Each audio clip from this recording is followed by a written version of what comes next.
Hey everyone, this is Matt, and I'm bringing to you my Invoked deck profile for the Chaos Origins format. Invoked got a lot of support in Chaos Origins, and it made it into a full standalone deck, not reliant so much on other supplemental engines. Beyond the Brave also gives us some more support, and we might even get a Chronicles themed deck like they did with Branded, with the Charmers and other stuff. I'd like to show off this deck profile, and this is what I'm playing. If you have any thoughts, leave them in the comments. And before we get into the video, please like, comment, and subscribe. Let me know if this is a good video or not. This is my first one, so I'd like to make sure that I did a good job. All right, so to start things off, we have the engine, 3 Alistair the Invoker, the original,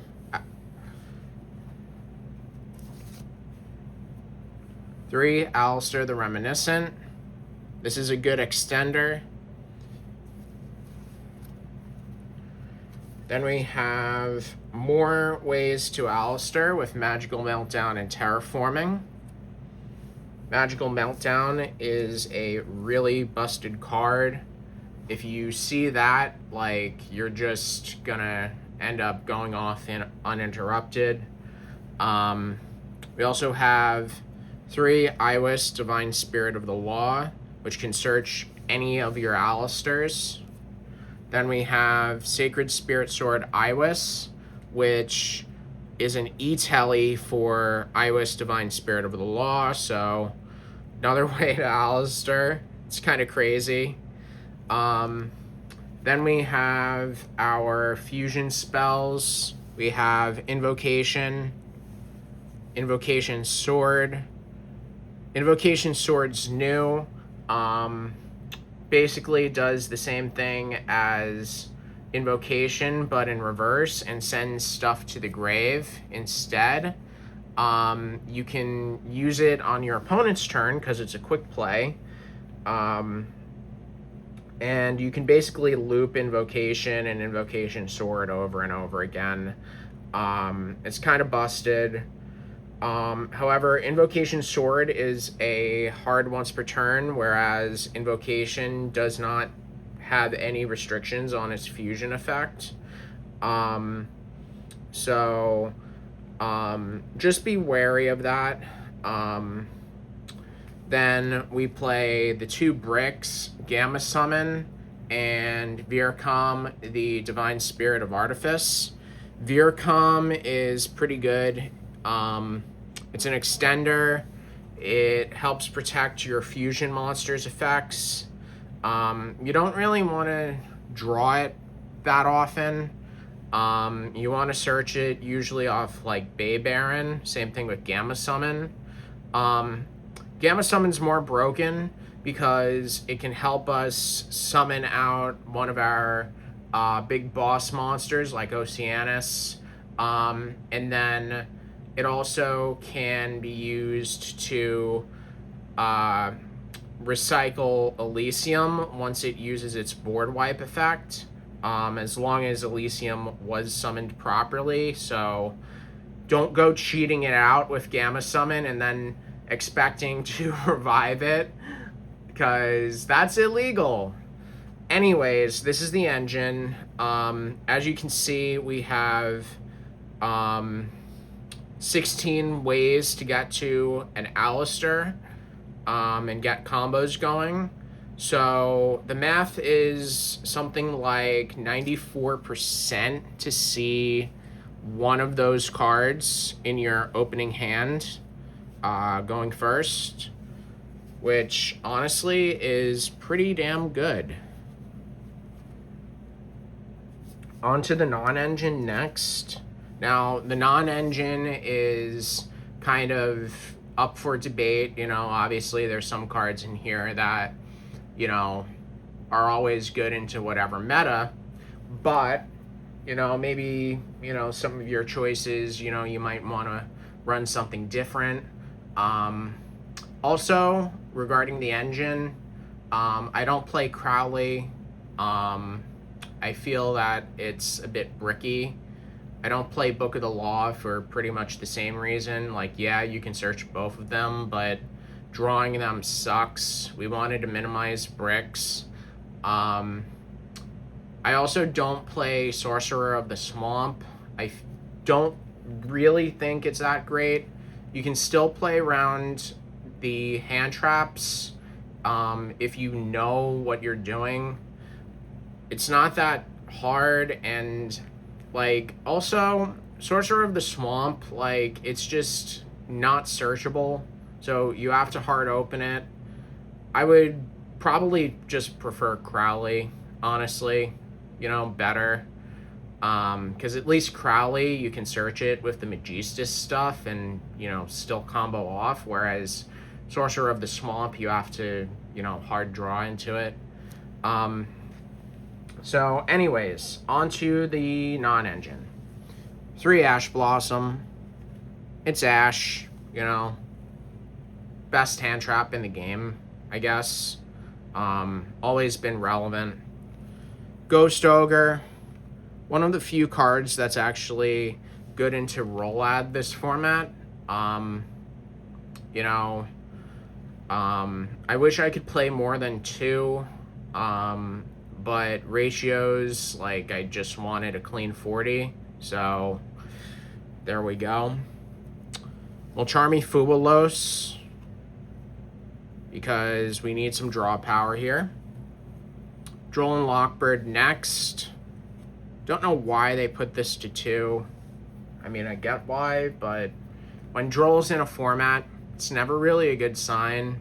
So, just clean up all the other problems instead. Don't blame Droll. Certain cards are like a necessary evil in the game. Can't really do anything about it, because if you do, then, everything else falls to shit. Then we have Infinite Impermanence next, which is good into Roll-Ad because all their cards say, like, oh, we can only be affected if we're targeted. Well, there you go. And then this is a fusion deck, so obviously we gotta play Super Polymerization. And then, of course, Called By and Cross Out Designator to stop hand traps. We like playing our hand traps in this deck, as you can see, but we don't like them getting dropped on us, so we gotta counteract that somehow. As I said, this is a clean 40, so, and the math for drawing non-engine is about the same as the engine. A little slightly better, actually, I think, because we play like 18 non-engine, so ratios are a little bit better. You're still seeing your engine cards like at least 94% of the time, if I remember correctly, and non-engine, at least one of them, like roughly 96 or so percent of the time going first. So things are fairly consistent. So that's, deck building is an art. So you always have to look at that hypergeometric calculator and, the ratios. I mean, there's probably some video from some pro Yugi tuber that would go into better detail, but whatever. Onto the extra deck. Salamangreat Almirage. This turns your Alistair into a fire, and then you can go into Sorath off of that. Just remember that if you use Alistair the Reminiscent on your Alistair the Invoker, it will now no longer be a normal summoned monster with 1,000 or less attack. So we actually play a little bit of a answer to that with Artemis, the Magistus Moon Maiden. So you can link one of the Alistairs into that, still combo off if you get interrupted. We also play Proxy F Magician. Wish this card was hollow. It was all I had. But Proxy F, you use this, turn itself and Bay Baron into an Elysium. It's kind of broken. Alistair, the Invoker of Madness. He really is invoking madness because a lot like Invocation, which he can search, he's not once per turn. So you just keep fusion summoning and going off, and it's just nuts. Then we also play Garura because we need super poly targets. Sorath, combo piece. Sorath can also revive stuff from your opponent's grave, which is kind of good for comboing off. And you can also loop Sorath with Invocation Sword as well. So you use Sorath's effect, you banish him and something else, you fuse, you use Invocation Sword, return him to the graveyard, do it all over again. There's combos where you can use Sorath and other fusions to make Aeon. You can do that off the Invocation Sword, and then come your turn, you just use Sorath's effect again while in grave, banish the materials you used for the first Aeon, make a second one. It's kind of diabolical, really. If your opponent's not scooping, as soon as they see you use the effect of Sorath and attempt to go into the Aeon, like they're just cooked. Then we play Bay Baron next. Bay Baron searches Viracom, searches Gamma Summon. It also has an effect where it can banish this card from the grave, target a fusion monster you control, and it'll debuff your opponent's monster's attack by the targeted monster's attack until the end of the turn. So it's really good for going for game, but I don't really know if that effect will come up, really. Maybe it will, maybe it won't. Who knows?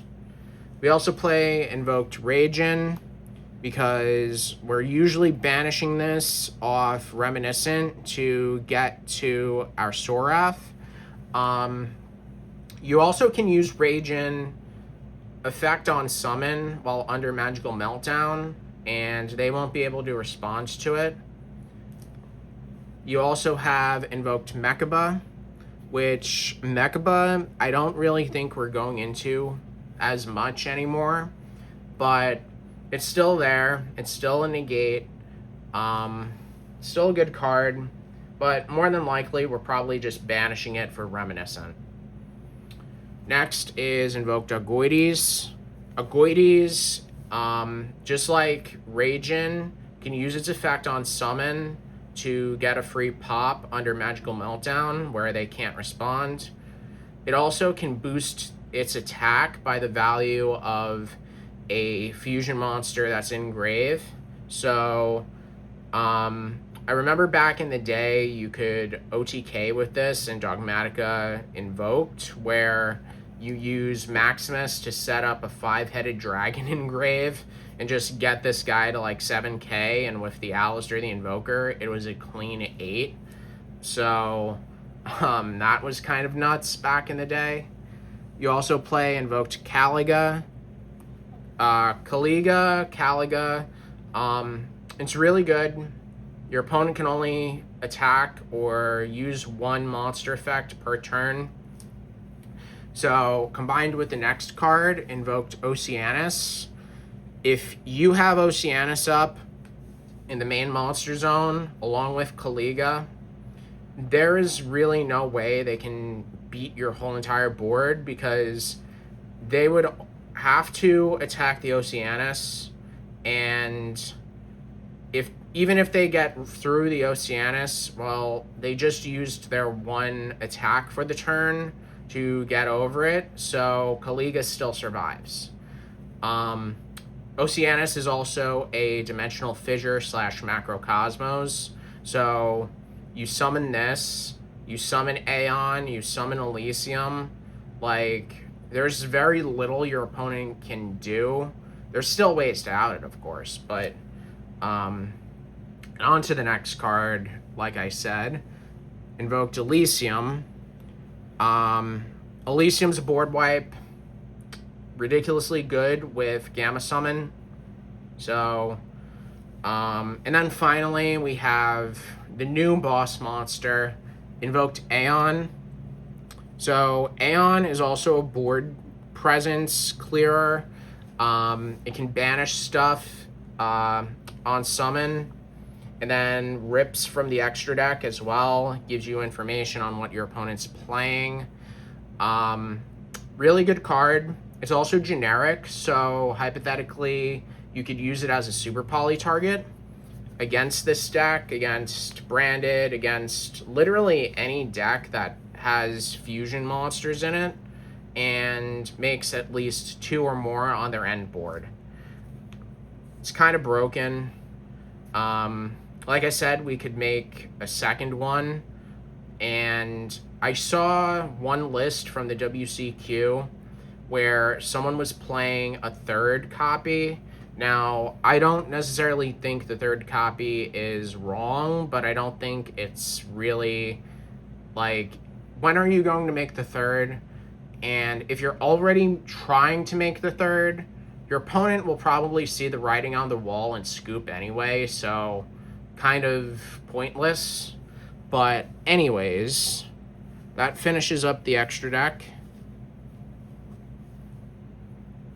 And then onto the side.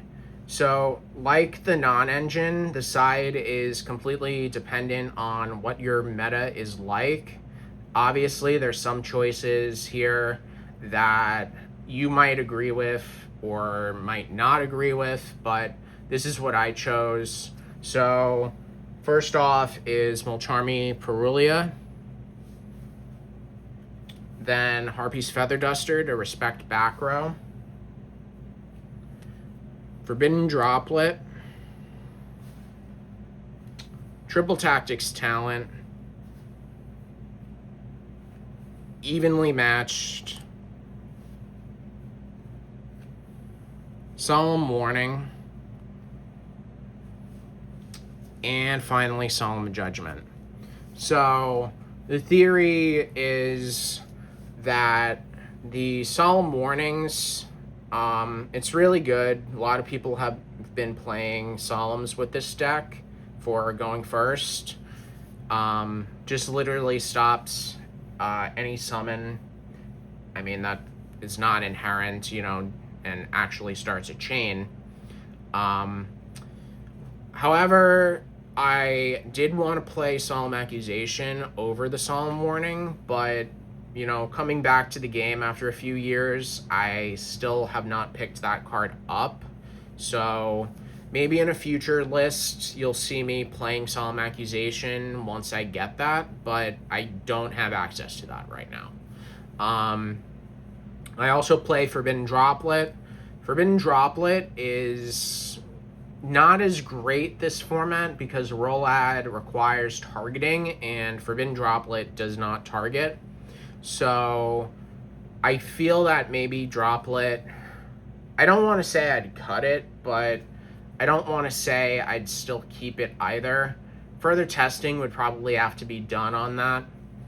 Evenly Matched is also surprisingly a really good card, and it's good for the fact that it forces the opposing player to perform an action. So the fact is that since it's affecting the player and not the card itself, it bypasses the restrictions from Roll-Ad. So you can just wipe their whole entire board. They're probably going to keep Mind Shuffle, but, you know, still, you get rid of their monsters, and You know, you'll be in a good position then. You just combo off in main phase 2 and, you know, whatever. Other cards I was considering for the side were Santa Claus, maybe Sphere Mode, just tribute over some stuff. Santa Claus, obviously, it's basically a kaiju, but